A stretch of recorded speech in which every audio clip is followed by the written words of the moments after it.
sea tu reino, que sea lo que vos decís lo que ocurra sobre mí. Tenemos a Jesucristo como Señor. Que Dios lo está llamando a usted hoy. Damos gloria. Gracias, Padre. Gracias, Señor.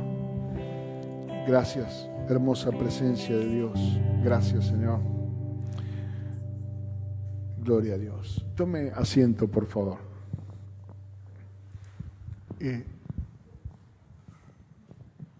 Quiero compartir con ustedes un pensamiento que algunas veces lo comuniqué un poco suelto, digamos, de fundamentos, pensando que la mayor parte de los creyentes entienden algunos fundamentos que hacen al nuevo nacimiento, ¿no? Porque supone que todos los creyentes hemos nacido de nuevo. ¿Cuántos han nacido de nuevo acá?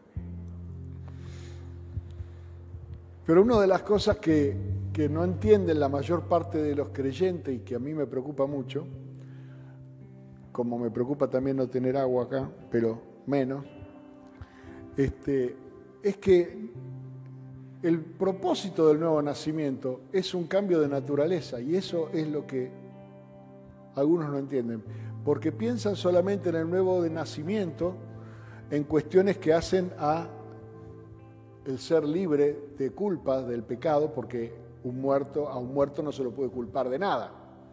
De hecho, los muertos tienen la sentencia pagada. La paga del pecado es muerte. Habiendo muerto, nosotros, para nacer de nuevo, crucificados juntamente con Cristo, resucitados con Él, pues entonces de nuestra vida pasada y de nuestro pecado no hay para Dios memoria, ni reclamo alguno. Solamente queda en nuestra mente algunos recuerdos, pero nuestra mente es la mente del hombre viejo que ha muerto. Por eso debemos renovarnos a nuestra mente. Eso dice justamente Romanos capítulo 12, que debemos no conformarnos a este siglo, o a este estado de las cosas, o a este sistema, sino que renovarnos en el espíritu de nuestra mente, una mente espiritual, que hemos recibido en el nuevo nacimiento. Dice en 2 de Pedro, en el capítulo 1, algo que tal vez para ustedes sea muy importante aprender en esta mañana, para no repetir ciertas cosas que no solamente no son ciertas, sino que aparte licúan el poder de Dios, ciertos conceptos. Uno de los conceptos más licuadores del poder de Dios es el concepto de sobrenatural, al que le cantamos canciones y un montón de cosas. La Biblia en ningún lugar habla de nada sobrenatural. No existe la cuestión sobrenatural. Sí hay palabras que existen, o sea, que se pueden aplicar a la Biblia, que no están en la Biblia, pero que se pueden aplicar. La palabra Trinidad no está, pero sabemos que Dios es el Padre, el Hijo y el Espíritu Santo. ¿La agüita? Gracias. Y podemos aplicarla, buscarle nosotros una palabra. O la palabra avivamiento, en la Biblia no está en ningún lado. Pero hablamos de avivamiento, esperamos un avivamiento, oramos por un avivamiento. En la Biblia no está. En la Biblia lo que está es la conversión, la llenura del Espíritu Santo. ¿A qué le llamaríamos el avivamiento? Bueno, una conjunción de las manifestaciones del Espíritu. Es decir, de nuestra nueva naturaleza. Dice, 2 de Pedro capítulo 1, verso 3, como todas las cosas, si quiere subrayar ahí la palabra todas las cosas, es importante, que pertenecen a la vida y a la piedad, nos han sido dadas por su divino poder, mediante el conocimiento de aquel que nos llamó por su gloria y excelencia, por medio de las cuales nos ha dado preciosas y grandísimas promesas, para que por ellas llegaseis a ser participantes de la naturaleza divina, habiendo huido de la corrupción que hay en el mundo a causa de la concupiscencia. Hemos escapado de la concupiscencia, hemos escapado de la perversión natural, de la vieja naturaleza, que es la concupiscencia. Fíjense cómo éramos antes. A ver si en esta nota se me da vuelta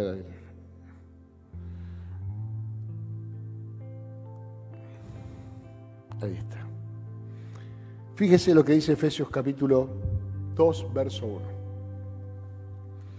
Él os dio vida a vosotros cuando estabais muertos en vuestros delitos y pecados. ¿Cómo estábamos? A los ojos de Dios estábamos muertos. Nuestros pecados y nuestros delitos eran nuestra condena. En un mundo maldito a causa del pecado, Dios maldijo la tierra y puso enemistad entre la simiente de la serpiente y la simiente de la mujer. Sabemos que no se puede tener amistad con el diablo justamente porque Dios lo prohibió. Pongo enemistad, dijo, entre la simiente de la mujer y la simiente de la serpiente. Por tanto, toda persona que intenta hacerse amigo del diablo termina siendo traicionado, porque el diablo usa y tira, descarta, no tiene amigos. Esa naturaleza nuestra, pecadora, así como nacimos en la herencia de Adán, en la herencia natural de la carne, intenta por todos los medios hacerse amigo del príncipe de este mundo. ¿Por qué? No lo busca él directamente, lo busca indirectamente, busca al diablo indirectamente, en las cosas del mundo. El diablo estableció en el mundo una escala de valores, él gobierna. Por lo tanto, en el mundo, la riqueza, la fama, el poder y determinadas cosas que son apreciadas por el mundo son la escala de valor impuesta por el enemigo. Grave error para un creyente venir a buscar en el camino del Señor el éxito bajo los términos del diablo. Porque desde el punto de vista de la palabra de Dios, el éxito de Cristo fue la cruz. Por lo tanto, ¿dónde está ahí el éxito desde el punto de vista del mundo? O Juan el Bautista, que le cortaron la cabeza, o los profetas que predicaban a un pueblo duro de cerviz que no los oía. ¿Dónde está el carisma de Jeremías, de Ezequiel, que fueron asesinados, aserrados? Jerusalén, que matas a los profetas y apedreas a los que te son enviados. ¿Dónde está la popularidad, el abrazo, la foto de Cristo con Herodes, con Pilatos? Evidentemente, alguien nos dijo la verdad. El éxito aquí en el mundo no tiene nada que ver con el éxito según Dios, con el principio de un éxito según Dios, que es de otro carácter, que es de otra naturaleza. Entonces dice, Él os dio vida a vosotros cuando estabais muertos en vuestros delitos y pecados. Imagínense usted, presidentes de repúblicas o dictadores, muertos. Muertos. Calles que tienen su nombre. ¿Cuántas calles en Buenos Aires se llaman Jesucristo? Lógico, porque Él vive, no necesita ninguna calle.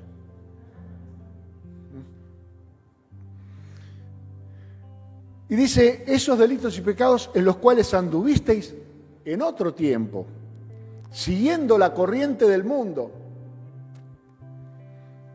conforme al príncipe de la potestad del aire, el espíritu que ahora opera en los hijos de desobediencia, entre los cuales también todos nosotros vivimos en otro tiempo, en los deseos de nuestra carne, haciendo la voluntad de la carne y de los pensamientos, porque la mente es carnal, a menos que sea redimida.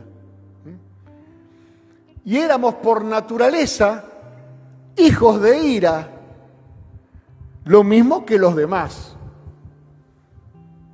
Interesante porque aquí establece que hay los demás. Los que no han nacido de nuevo son los demás. Una naturaleza de muerte, muertos en delitos y pecados. Una naturaleza pecadora que sigue la corriente del diablo, que le sigue la corriente del diablo, dice aquí Efesios. La corriente de este mundo, el príncipe de la potestad del aire.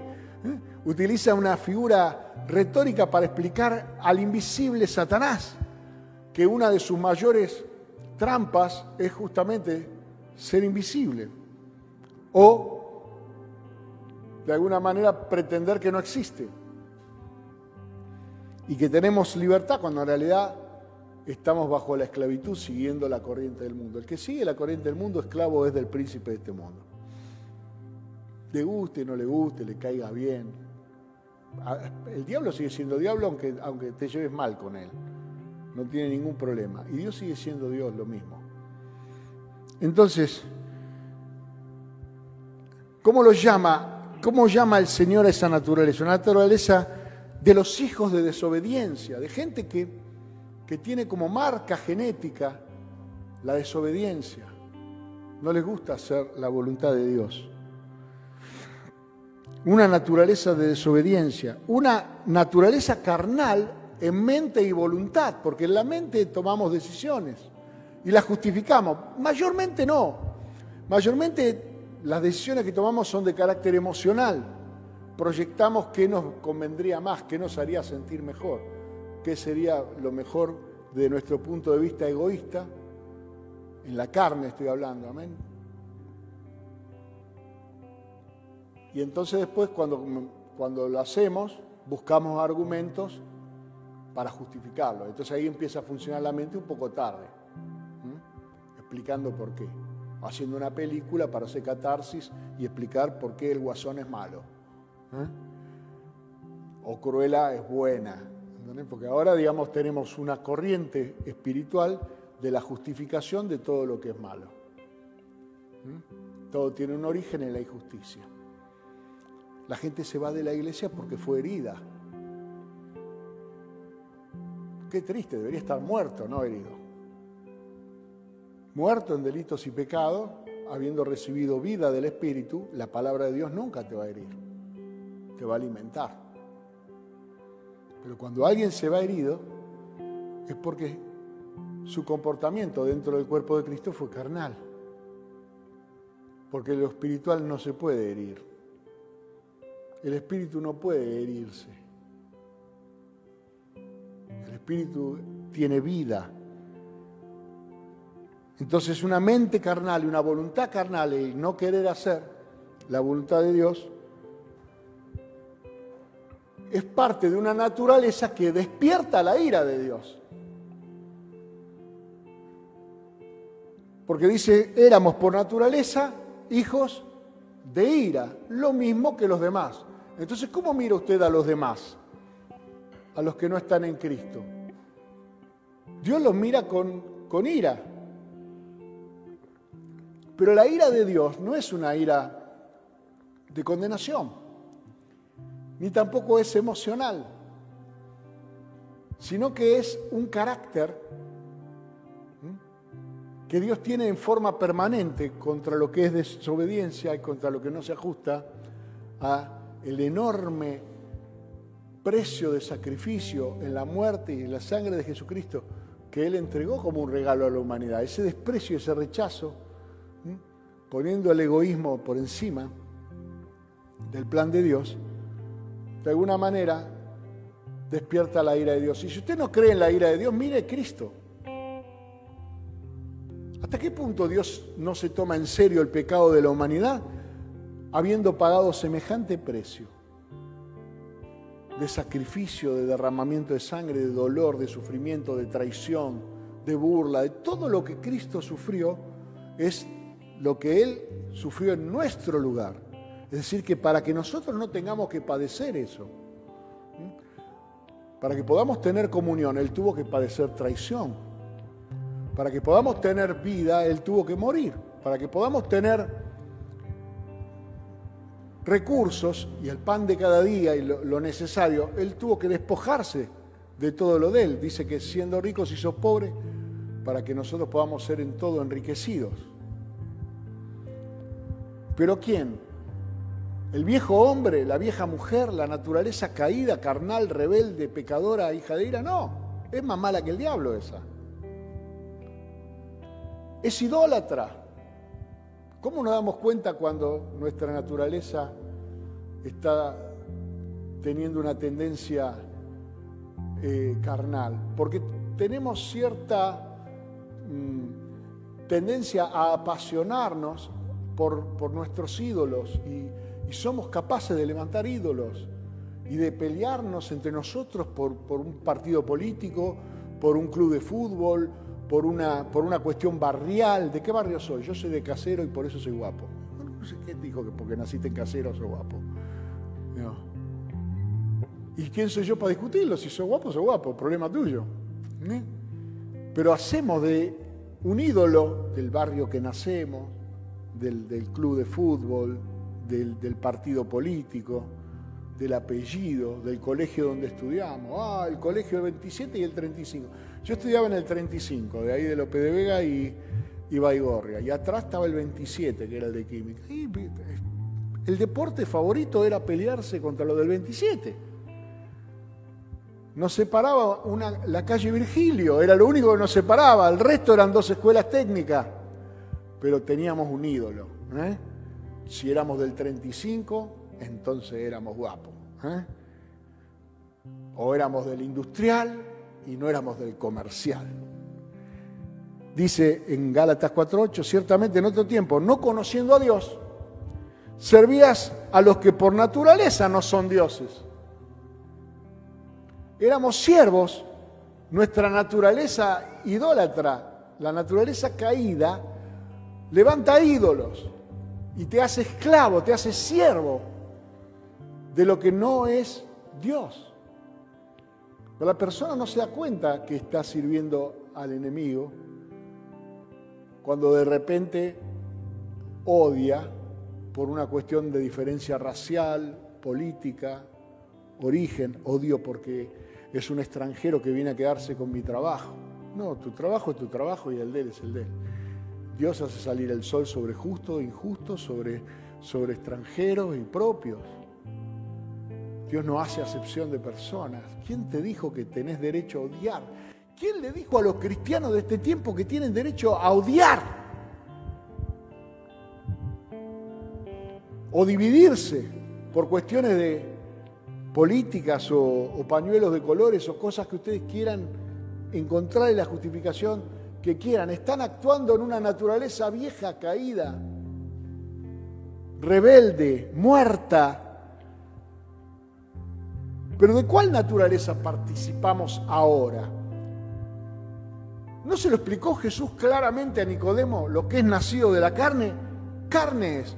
Lo que es nacido del Espíritu, Espíritu es. Es necesario nacer de nuevo. ¿Pero qué? ¿Otra vez de la carne? Eso lo explicó. Nicodemo le preguntó, ¿qué hago? ¿Tengo que entrar de vuelta en el vientre de mi madre y volver a nacer? No, Nicodemo, no. Lo que es nacido de la carne, carne es. Y eso se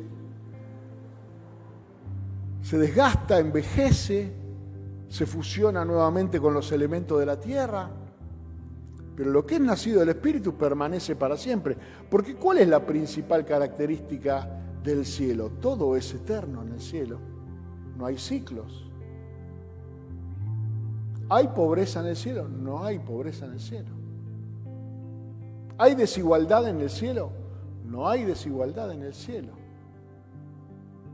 ¿Cómo no lo entienden los cristianos que no hay desigualdad en el cielo y ellos practican la desigualdad aquí en la tierra? No querrán ir al cielo en todo caso, porque se van a sentir muy mal toda la eternidad cuando todos seamos iguales y ellos conserven en su alma ese odio racial o ese odio que está relacionado con un partido político o con alguna cosa que nos divide. Porque el que no ama al prójimo no ha conocido a Dios. Y si no se prepara aquí en la tierra para hacer la voluntad de Dios, ¿para qué hora que sea hecha la voluntad de Dios como es en el cielo, así en la tierra? ¿Será que no quiere ir al cielo? Nadie va al cielo si no quiere. Pero sepa que en el cielo no hay enemistades, odios, divisiones, prejuicios. No hay, ni habrá. Porque Dios lo llena todo. Él es el que nos complementa, nos completa. Estamos completos en Cristo. Si nos faltara algo en Cristo Jesús, lo hemos completado. Claro que no hay enfermos en el cielo, ni hay muerte en el cielo. Nadie morirá. Ni nadie muere en el cielo. Ni nadie se enferma. pero tampoco hay desobediencia en el cielo. ¿O usted piensa que hay tolerancia en el cielo para una nueva desobediencia después de la rebelión de Satanás, que fue expulsado? Hay lugar para algún loquito rebelde que se le quiere plantar a Dios. Entonces, si nosotros tenemos por nacimiento, por derecho de nacimiento, una nacionalidad aquí, y el que nace en México es mexicano, y el que nace en Italia es italiano, pues el que nace en Cristo es cristiano. Cristo es nuestra habitación. Nosotros estamos en Él y Él en nosotros, es nuestra identidad, nuestra bandera. No podemos tener otra, sería traición a la patria si a usted le gustan esos términos. Decir que somos cristianos, pero en realidad nuestros símbolos y nuestro culto se lo rendimos a las cosas de este mundo. Y dice, lo que pasa es que yo necesito cosas del mundo, porque no puedo vivir. Pero aquí dice en 2 de Pedro, como hemos leído, todas las cosas que pertenecen a la vida y a la piedad nos han sido dadas. Si te falta alguna cosa, seguramente no la necesitas. Dice, no, pero ¿cómo? ¿No puedo tener yo un buen trabajo? ¿No puedo yo tener Sí, por supuesto que podés tenerlo. Por supuesto. Es una añadidura. No es el centro, no es el eje de la búsqueda de un cristiano. Los creyentes buscamos el reino de Dios. Nuestro espíritu le da testimonio, el Espíritu Santo le da testimonio a nuestro espíritu de que somos hijos de Dios, de que no somos los demás. Y no estoy utilizando una frase mía, sino de Pablo. Pablo le llama los demás a los que no son de Cristo. En realidad existen dos clases de personas en la tierra, los de Cristo y los demás.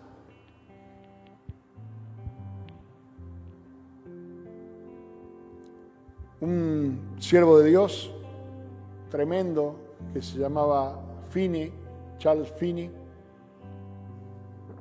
escribió un libro que se llama Los verdaderos santos.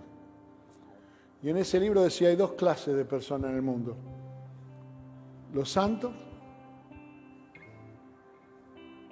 y los demás.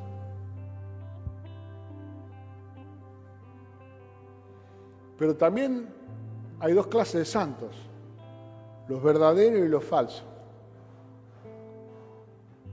Por eso dice, si alguno guarda mis palabras, dijo Jesús, seréis verdaderamente mis discípulos. Y conoceréis la verdad y la verdad os hará libre. Ahí está la diferencia. Entonces quiere decir que los falsos discípulos no andan en la verdad, de la cual si puedo voy a predicar el domingo que viene.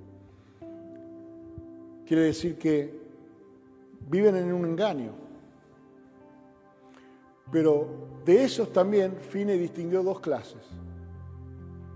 Los que engañan a los demás, es decir, los hipócritas, los fariseos, los santurrones, los que quieren aparentar ser lo que no son para engañar a los demás, y los más miserables de todos, los que se engañan a sí mismos.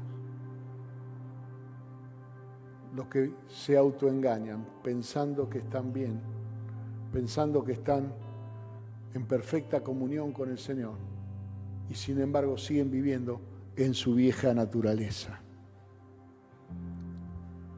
Pedro dice que todas las cosas nos han sido dadas. ¿Puede declarar usted que todas las cosas le han sido dadas o tiene una lista todavía de cosas por conquistar? Pedro dice que todo esto tiene el propósito de que nosotros conozcamos la gloria y excelencia del Señor. Es decir, que Dios se ha esmerado, porque quiere darse a conocer, quiere manifestar su gloria y su excelencia entre los que creen en Él. ¿Viste? Como un padre cuando le enseña al hijo algo, el padre quiere que el hijo vea que el padre sabe de lo que le está enseñando, ¿no? Entonces, si le enseña a jugar al fútbol, entonces el papá le tira un caño al nene para enseñarle que él sabe jugar bien al fútbol. No es así. Eso es en el mundo y es muy feo cuando ocurre eso. La gloria y excelencia, Dios la demuestra en superar nuestras expectativas naturales. Por eso dice en Efesios capítulo 3, verso 20, aquel que puede darte mucho más de lo que podemos entender y pedir por el poder que obra en nosotros. Y ese poder que obra en nosotros es el Espíritu Santo de Dios. Por eso, ¿cuál es la buena noticia en esta mañana? Que todas las cosas ya te han sido dadas y que el propósito no tiene nada que ver con que te las merezcas o no te las merezcas. Te han sido dadas porque Dios quiere dar a conocer su gloria y excelencia. No hay aquí un condicional para el nacido de nuevo. El problema es cuando no han nacido de nuevo, cuando todavía sigues siendo un simpatizante del Evangelio o tenés una religión, pero no has experimentado un encuentro con Cristo donde haya habido un arrepentimiento de la vida pasada y una fe para nacer a la vida nueva. Y esto es algo que no se puede imitar, no se puede copiar. Es algo personal que cada uno tiene que experimentar en su relación con Dios. Nosotros podemos apropiarnos de esas promesas, lo dice aquí. Nos ha dado preciosas y grandísimas promesas para que por ellas, por medio de cada una de esas promesas, nosotros seamos participantes de la naturaleza divina. Y aquí está el error. No somos participantes de lo sobrenatural. Lo sobrenatural es una cuestión oculta, es una cuestión del mundo. Nosotros somos participantes de la naturaleza divina, donde todo es posible, porque todo es posible para Dios. Donde no hay restricciones de ningún tipo para aquel que es el creador de todo y que lo sabe todo. Si no puedo algo, pues en mí obra el poder de Dios. Si no sé algo, en mí funciona la sabiduría de Dios. Cuando soy lleno del Espíritu Santo de Dios y yo me manejo y me muevo en el Espíritu Santo de Dios, tengo ahí ese carácter testimonial como profeta de este tiempo, como un grupo de personas que vive en el Espíritu y no como los demás. Pablo dice en un determinado momento, por tanto no durmamos como los demás. Utiliza los demás más de una vez. Sino velemos y estemos sobrios, dice la palabra de Dios. Es decir, pongamos atención, porque la gracia también demanda atención. Si yo no la estoy experimentando, yo me tengo que dar cuenta qué es lo que no está funcionando. ¿Por qué no me estoy apropiando de las promesas de Dios? Y le voy a explicar por qué. Porque yo me apropio de las promesas de Dios mientras corro, mientras huyo de la corrupción que hay en el mundo a causa de la concupiscencia. Es una vida de movimiento, de crecimiento, de avance hacia el carácter de Cristo, hacia una transformación espiritual, un proceso que hace el Espíritu de Dios. En Cristo Jesús todas las cosas ya están consumadas, hecho está. En Cristo Jesús he sido salvo, justificado, santificado y glorificado, dice Romanos, en el capítulo 8. Pero entonces, ¿cuál es la obra del Espíritu Santo en mi vida? La obra del Espíritu Santo es manifestar todo lo que Cristo ya hizo por mí. Hoy no se nota.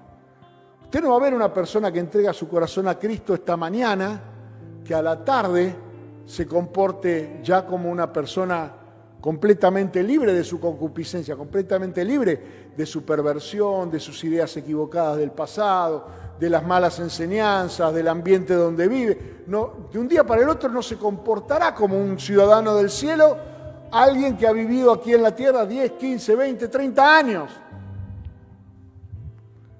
Esa es la obra del Espíritu Santo, la transformación del estado en el que el Señor te encuentra al estado en el cual el Señor se identifica con tu vida. Lo que se llama testimonio. Una prueba. ¿Qué es un testimonio? Es una declaración que prueba algo para alguien que no lo ha visto. Testifica. Para el hombre carnal, y es acá donde me preocupa el concepto, todo lo de Dios es sobrenatural. Por lo tanto, cuando es que nosotros decimos que algo es sobrenatural, nos paramos en el viejo hombre. Nos paramos en el que está muerto en delitos y pecados. No debemos estar más ahí. ¿No dice la Biblia en Romanos capítulo 5 que hemos sido justificados pues por la fe? ¿Cuántos han sido justificados por la fe? Entonces, ¿usted es justo o pecador? Si fue justificado, ¿es justo o pecador? No, porque somos pecadores. No, no somos más pecadores, no. No se nota todavía, porque es la obra del Espíritu Santo la que tiene que trasladar desde la posición en la que estamos hoy a la que nos identifica perfectamente con Cristo. Estamos en proceso, estamos en obra.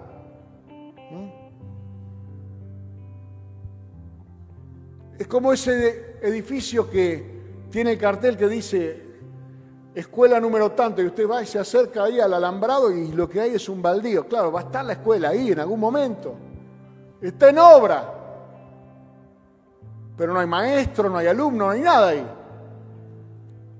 Hay un pozo, están hechos los fundamentos, tal vez. ¿Esa es una escuela? ¿Alguien que tenga solamente el fundamento, ese es un cristiano? Sí lo es, pero todavía no se nota,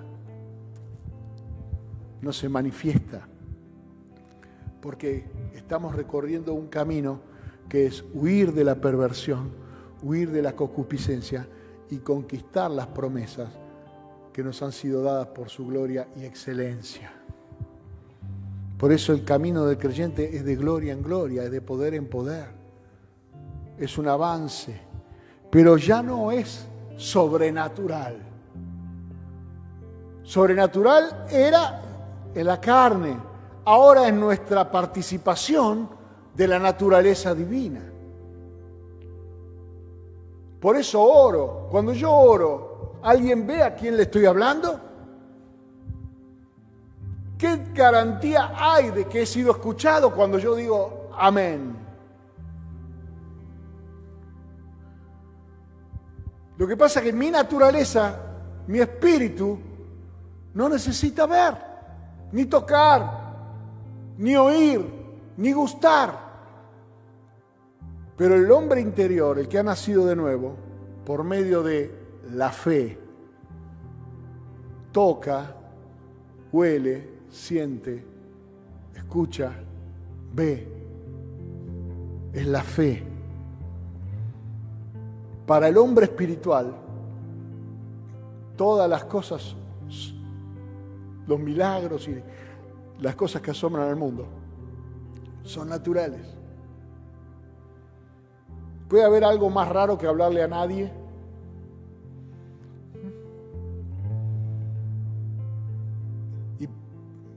Y mantener la cordura.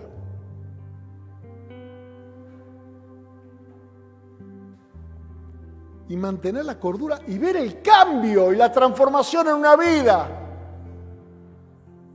Que el que mentía no miente más, que el que tenía vicios los dejó,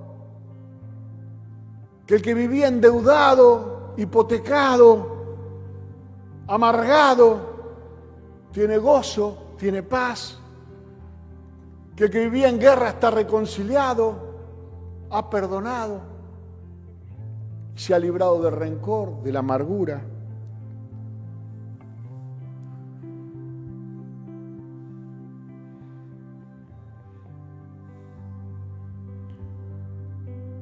Cuando Jesús fue a la tumba de Lázaro, lo abarajaron las dos hermanas, ¿no? Creyentes las dos. Marta, bueno, para los creyentes folcloristas del cristianismo, Marta era la que siempre estaba ocupada, la que sí, tenemos prejuicios con Marta, ¿no? Tenemos prejuicios con Marta. Y María, la espiritual, la que se sentaba a los pies de Jesús, la que rompió el frasco de alabastro, la que adoraba, la que... María, la tenemos allá arriba, María. Prejuicio. No nos da a nosotros facultad para juzgar entre Marta y María. En definitiva, el peor de todo era Lázaro, que estaba muerto directamente, de los tres hermanos. Pero las dos tienen una sensación cuando Cristo llega, natural, carnal, porque se ajustan a algo que en el mundo físico, que en la realidad en la que nosotros vivimos no tiene retorno, que es el tiempo. Y acusan al Señor de decirles, mi hermano se murió porque llegaste tarde. Yo sé que en las Biblias de ustedes y en la mía, Reina Valera lo traduce de la forma, si hubiera llegado antes, mi hermano no habría muerto, que significa, mi hermano se murió porque llegaste tarde. Es un reproche. Mi hermano se murió porque no llegaste a tiempo. Y se lo dice Marta y se lo dice María. Pero en la conversación que el Señor tiene con Marta, es como que no profundiza. Le dice, ¿dónde lo pusieron? A ver, no quiere discutir con Marta. Seguramente si el Señor le hubiera argumentado a Marta, hubiera sido más larga tal vez la discusión. Y María estaba en el lugar donde habían puesto al Señor, cerca del sepulcro. Entonces cuando el Señor avanza, ahí se encuentra con María. Se ve que Marta estaba atendiendo siempre en sus cuestiones de serviciales, de amar a la gente, ¿no? Que no es malo, es muy bueno.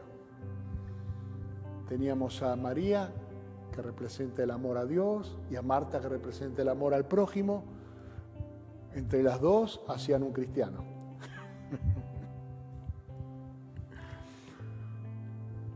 Pero a María le dice en Juan capítulo 11, verso 40, ¿no te he dicho que si crees verás la gloria de Dios? Y usted dirá, ¿y cuándo fue que le dijo eso? Porque de alguna manera acá se lo está recordando, ¿no? ¿No te dije yo que todo consiste en creer? No es que yo llegue tarde ni temprano. ¿No te dije?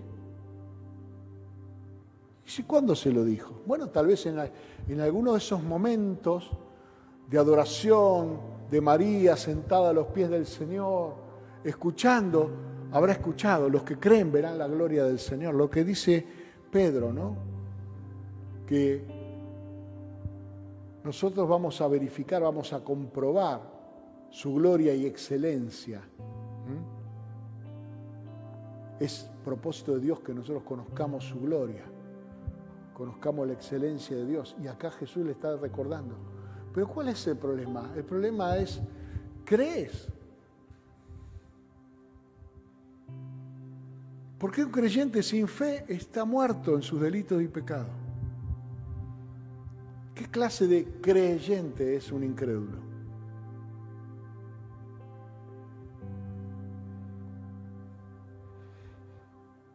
Si crees, verás la gloria de Dios. Romanos dice, justificados por la fe, tenemos paz para con Dios.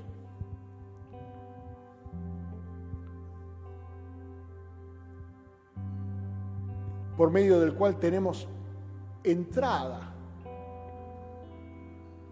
a esta gracia en la cual estamos vivos. Una entrada a esa vida abundante es la fe. Si te vas a guiar por el consejo de alguien sin fe, harás mucho esfuerzo para todo. Si vas a seguir las espaldas de alguien que camina sin fe adelante tuyo, difícilmente podrás encontrar estas cosas gloriosas y excelentes que el Señor ha prometido. Puesto los ojos en Jesús, no andamos por vista, andamos por fe. No andamos en la carne, andamos en el Espíritu, es lo mismo. Las dos cosas son lo mismo.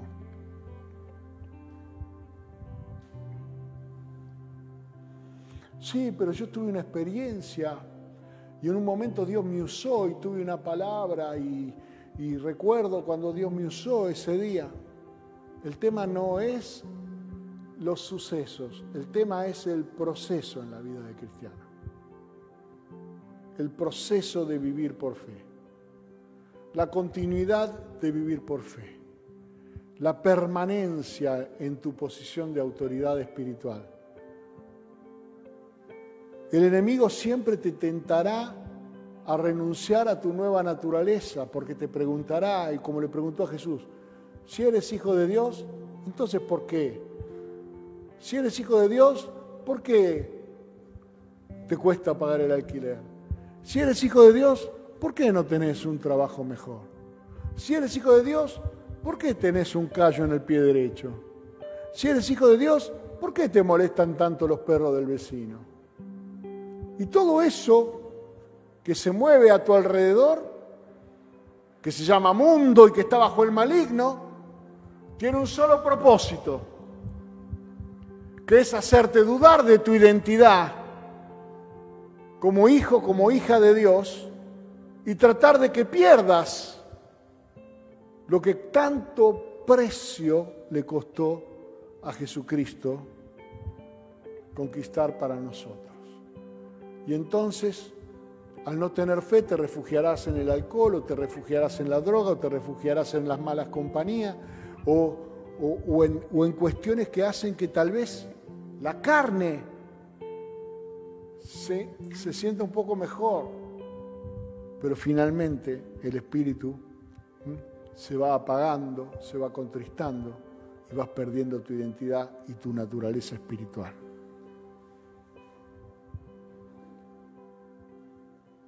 Mateo capítulo 16, verso 16 es el último pasaje que les comparto hoy.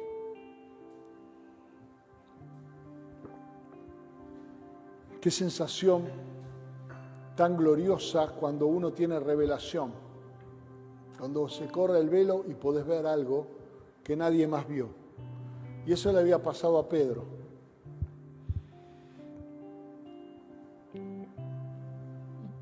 ¿Quiénes dicen ustedes que yo soy?, preguntó Jesús. Pedro le dijo, tú eres el Cristo, el Hijo del Dios viviente. Tremendo, tremenda revelación, después de tantas cosas que habían dicho los demás. Entonces respondiendo, Simón Pedro le dijo, tú eres el Cristo, el Hijo del Dios viviente.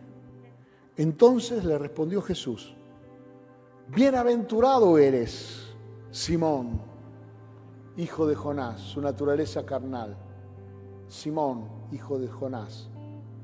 El nuevo nacido era Pedro. Simón, hijo de Jonás, era su vieja naturaleza. Pero tenés un buen futuro. Bienaventurado. Porque has dado un paso importante. Esto no te lo reveló ni carne ni sangre, sino mi Padre que está en los cielos. Y ahora vos me identificaste a mí, yo te identifico a vos. Y yo también te digo que tú eres Pedro. Ahí está el nuevo nacido. Sí, yo soy el Cristo, el Hijo del Dios vivo. Pero vos sos Pedro, el que cumple el propósito de Dios, el que nació de nuevo. Y sobre esta roca, sobre esta clase de hombre, sobre esta clase de declaración, que Cristo es el Hijo del Dios vivo, edificaré mi iglesia, mi asamblea, mi grupo. Entienda que la iglesia no es un edificio hecho de piedra. La iglesia es el conjunto de personas. Y las puertas del Hades no prevalecerán contra ella. El infierno no cerrará sus puertas para aprisionar. ¿De dónde creen que traía el Señor a aquellos que eran resucitados? ¿De dónde cree que venían? El hijo de la viuda de Naín, ¿de dónde lo sacó? ¿A dónde estaba? El Hades es el lugar donde los muertos iban y había una separación. Se le llamaba Hades. En realidad el nombre es un nombre griego, pero es el lugar de los muertos. Estaba en el seno de Abraham, donde estaban los justos, una gran cima o abismo, y el lugar donde estaban los que esperaban su condenación. Pero ¿qué pasó? Cuando Cristo descendió, llevó cautiva la cautividad, llevó a todos los que estaban en ese lugar a la presencia del Padre, al cielo. Las puertas del Hades no pudieron retenerlo, no pudieron impedir que esos asciendan con Él al cielo. Pero acá está lo más importante que quiero reflexionar. A ti, y aquí está hablando de cada uno de nosotros, porque después esta promesa la hace extensiva en el Evangelio de Juan, en el capítulo 20, a todos los creyentes. A ti te daré las llaves del reino de los cielos. ¿Para qué alguien quiere las llaves? ¿Para qué se usan las llaves?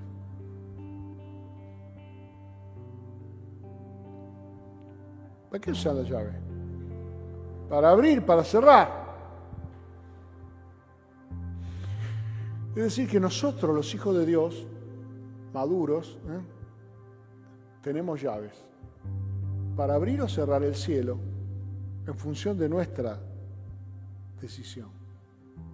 Si yo sigo pensando carnalmente y viviendo en la naturaleza de Simón, hijo de Jonás, pues entonces cerré los cielos para mí y para todos los que estén a mi alrededor.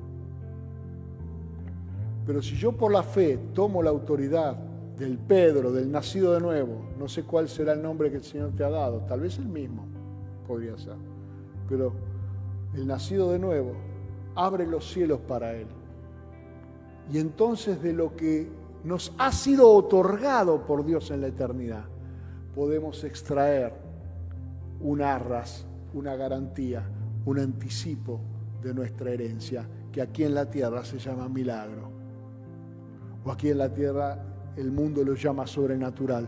Pero no es sobrenatural para nosotros, porque es natural de aquel que tiene la llave, que abra, tome lo que necesita y luego cierre si quiere. Por eso pondrán la mano sobre los enfermos y sanarán. Por eso en mi nombre echarán fuera demonios. Por eso hablarán en nuevas lenguas. Son cosas que están bendecidas por nosotros, son nuestra bendición en los lugares celestiales. Eso es lo que dice Efesios. Es algo que nos ha sido otorgado. En Hebreos capítulo 11, verso 3 dice que por la fe entendemos que el universo fue creado por la palabra de Dios, de modo que lo que se ve fue hecho de lo que no se veía. Es decir, que Dios tomó de lo que no se veía y lo hizo visible. A ti te daré las llaves de los cielos y todo lo que atares en la tierra, y acá entienda que atar y desatar significa cerrar y abrir. Todo lo que atares en la tierra será atado en los cielos. Si yo permanezco cerrado, si yo me cierro a mi naturaleza espiritual, entonces nada de mi naturaleza divina va a ocurrir. Pero si yo me abro, si yo dejo fluir mi naturaleza espiritual, si yo rompo ese cascarón carnal del que dirán, de lo que van a pensar los demás, si yo realmente me muevo con libertad en mi naturaleza nueva, pues entonces todas las cosas que pertenecen a la vida y a la piedad me han sido dadas. Interesante que sea el mismo Pedro el que escribe la carta y el que recibe esta revelación. No vivimos de una manera más poderosa por nuestra poca fe.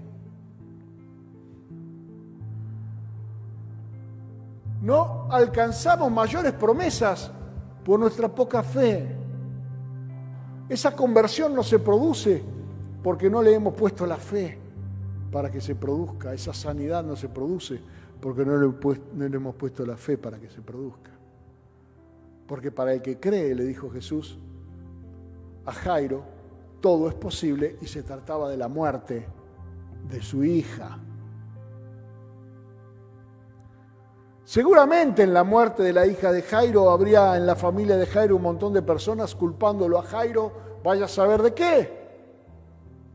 Porque siempre que pasa algo desgraciado, el enemigo manda a alguien que sabe qué es lo que pasó y tiene la capacidad de juzgar y de interpretar y decir cómo esto se podría haber evitado.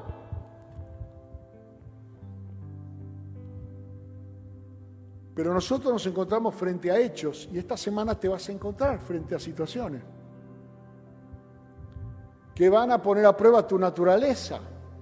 Si eres hijo de Dios, no para exhibicionismo, para convertir la piedra en pan, porque tenés un poco de hambre. Va a ser semejante milagro cuando podés ir a la panadería y comprar medio kilo de flautita. No tiene ningún sentido hacerlo hoy, eso. Ni tampoco estamos en el desierto. Pero sí va a haber cosas que escapan a tu naturaleza carnal, es decir, tus límites. Y lo que está diciendo el apóstol Pedro aquí es que tenemos el derecho, por medio del precio pagado por Cristo en la cruz, de vivir más allá de esos límites, rompiendo esos límites, abriendo los cielos con la fe, orando, escudriñando la palabra de Dios, haciendo vivir a ese hombre interior. Eso es avivamiento. Es mantener vivo y mantener activo aquel que ha nacido de nuevo, el que nació del Espíritu. Aquel que es nacido del Espíritu tiene la genética del que lo engendró. Somos participantes de la naturaleza divina. Todo lo que pidieres al Padre en mi nombre, yo lo haré. Pero yo estoy pidiendo, pida hasta conseguir, pedid y recibiréis. Buscad y hallaréis, golpead y se os abrirá. Para el que cree, todo es posible. ¿Por qué me preocupa esto? Porque sé que muchos están en la iglesia del Señor porque los tratamos bien, pero no creen de verdad, porque no experimentan su nueva naturaleza. Entonces, claramente, si un día nos equivocamos o cometemos un error y no lo tratamos tan bien como ellos deberían esperar, proyectar de que los hijos de Dios somos buena gente y no nos equivocamos tanto, entonces se van heridos a buscar otro lugar donde lo traten mejor, que sea más digno. Pero si viviera por fe, si verdaderamente estuviera viendo el Espíritu que se mueve en esta mañana aquí, si tomara la determinación de romper con esa incredulidad que te mantiene atado, que te mantiene estacionado, congelado en una situación donde el enemigo pone en duda tu naturaleza de hijo de Dios y te pregunta, si eres hijo de Dios, ¿por qué no estás consiguiendo las cosas más básicas? Si eres hijo de Dios, ¿por qué no tenés el reconocimiento de tu familia, de la gente que te importa? Si eres hijo de Dios, ¿por qué no alcanzás una posición de autoridad y tenés recursos materiales? Pareciera que el diablo en la tentación de Jesús conocía la pirámide de Maslow, porque lo tentó en todo lo que detectaron los economistas que eran necesidades del ser humano. Pero Jesús en todo tiempo se basó en la palabra de Dios. La fe es por el oír la palabra de Dios. Y nosotros hemos oído mucha palabra de Dios. Algunos aquí han oído palabra de Dios 5 años, tal vez 250 mensajes. Algunos aquí han oído la palabra de Dios 10 años, tal vez 500 mensajes. Algunos aquí, como yo, por ejemplo, hemos oído la palabra de Dios 40 años. ¿Se da cuenta? Ya está en el orden de los miles. Pero cada determinación que tomamos por el oír la palabra de Dios se llama fe. La creo y la pongo por obra. La creo y la pongo por obra. Entonces yo te desafío en esta mañana a orar por esos imposibles, a creer que todo es posible porque es lo que la palabra de Dios dice. Yo no podría creer el resto de la palabra sin creer que todo es posible. Es la base del mensaje de Jesús. La muerte, que es un imposible para el hombre, para nosotros es algo superado. Cristo se levantó de entre los muertos y nosotros estamos resucitados juntamente con Él. Nada es imposible para el que cree. Todo lo que nos ha sido otorgado está disponible en el cielo y tenemos las llaves para tomar lo que es nuestro. Hemos sido bendecidos con toda bendición espiritual. Hay un potencial, hay un poder en cada uno de nosotros. Cada uno de nosotros somos un arsenal de poder de Dios para destruir fortalezas, para derrumbar principados, para hacer caer mentiras del diablo, para vencer sobre la cautividad, sobre la enfermedad, sobre la pobreza, sobre la injusticia, sin usar armas carnales en nuestra milicia, sino las que son poderosas en Dios. Y no existe un arma más poderosa en el mundo espiritual que no sea la fe. Estando en aflicción, decía el salmista, creí, por lo tanto hablé. Si creyeres en tu corazón y confesares con tu boca. Nosotros tenemos esa tremenda arma espiritual de declaración de la verdad de Dios, de la predicación de la palabra, de la oración. Todo se resume a lo que sale de tu boca cuando en el corazón las cosas realmente están firmes. Y tenemos tendencia a decir cosas que no coinciden con la fe que profesamos y enredarnos en conversaciones y juicios. Y el poder de Dios se encuentra en nosotros. Cerca de ti está en tu boca y en tu corazón está la palabra de fe que predicamos. No una declaración que yo declaro para convencerme a mí. No, declaro aquello de lo que estoy convencido. Y si tengo vergüenza de declararlo, y si no tengo autoridad para declararlo, pues entonces no estoy convencido. Y si no estoy convencido, entonces, ¿dónde está mi fe? ¿Dónde está nuestra fe? ¿Dónde está en la tormenta la fe? ¿Dónde está en la prueba la fe? ¿Dónde está en la circunstancia difícil la fe? Porque mientras alabamos y cantamos de la fe es fácil.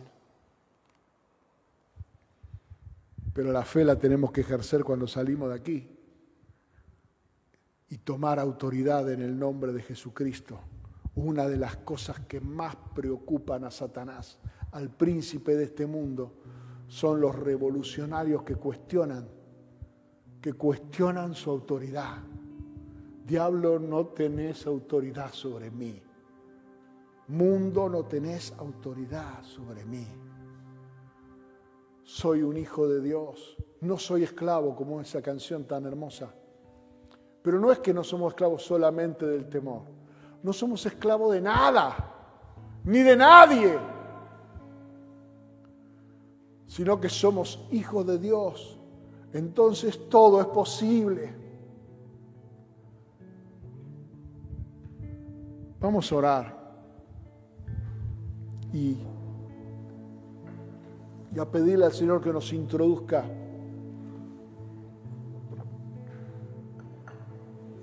cada vez más en el conocimiento de su gloria y excelencia.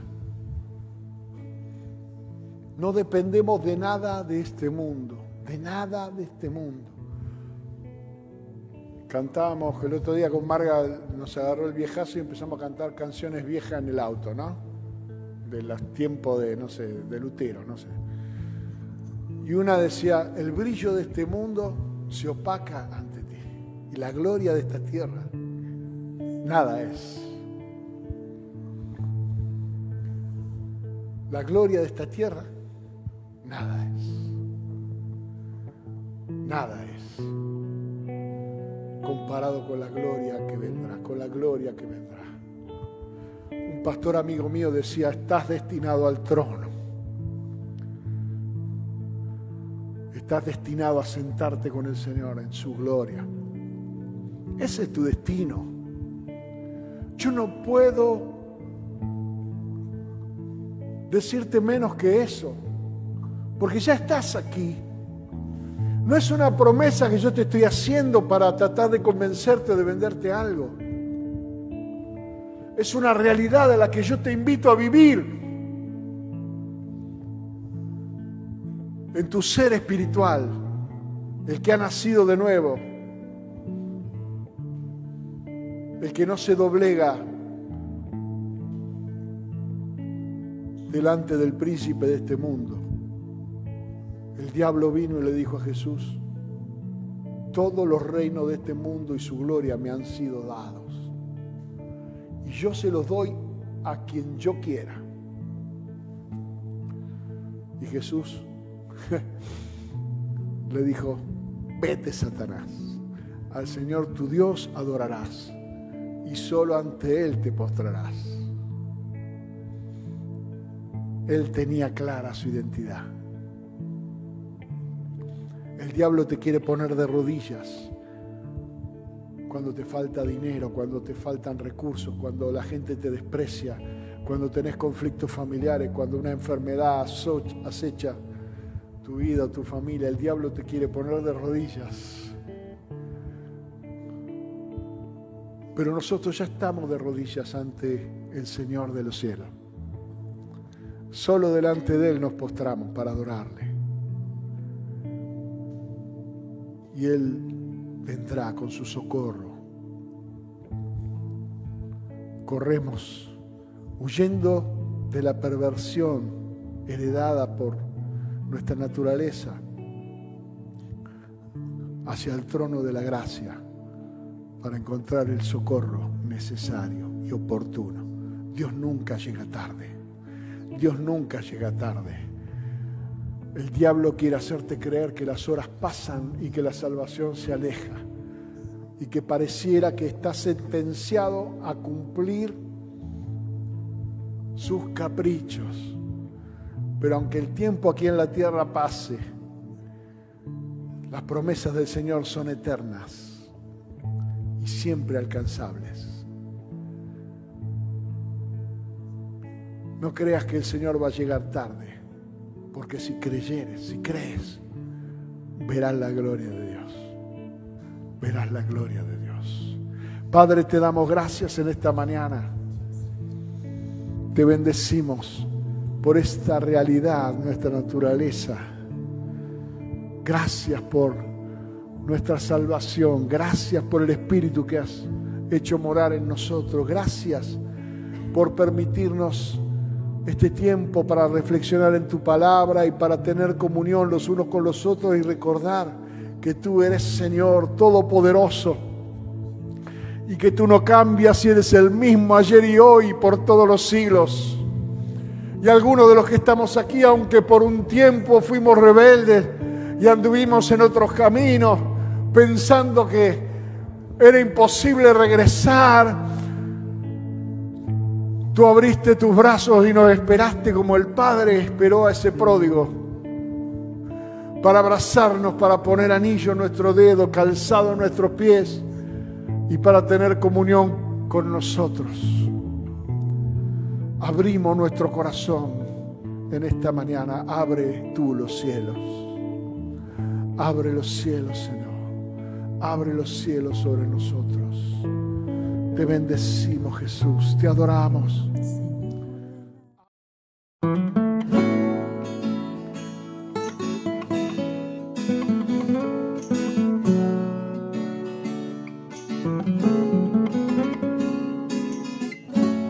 Aunque harina no haya más y si el aceite terminó, no puedo dejar de esperar un milagro.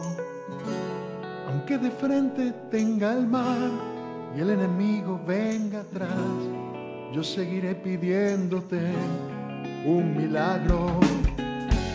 Aunque la tumba se cerró y el cuarto día ya llegó, no puedo dejar de esperar un milagro.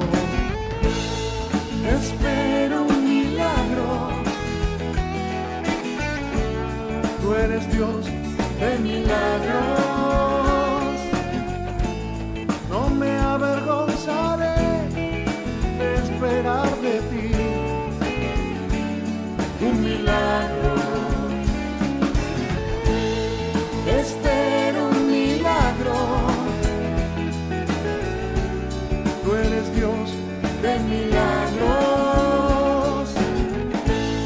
no me avergonzaré de esperar de ti un milagro. Que gruña como un león el enemigo Satanás, en Jesucristo el vencedor voy a confiar. Espero un milagro. Tú eres Dios de milagros,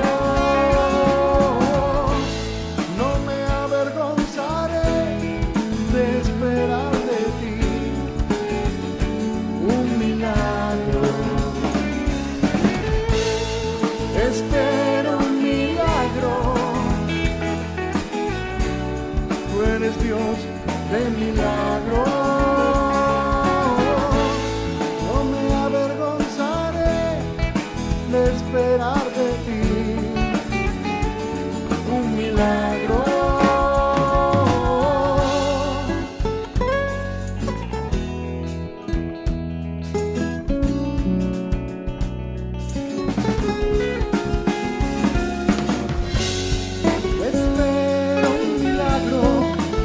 Avergonzaré de esperar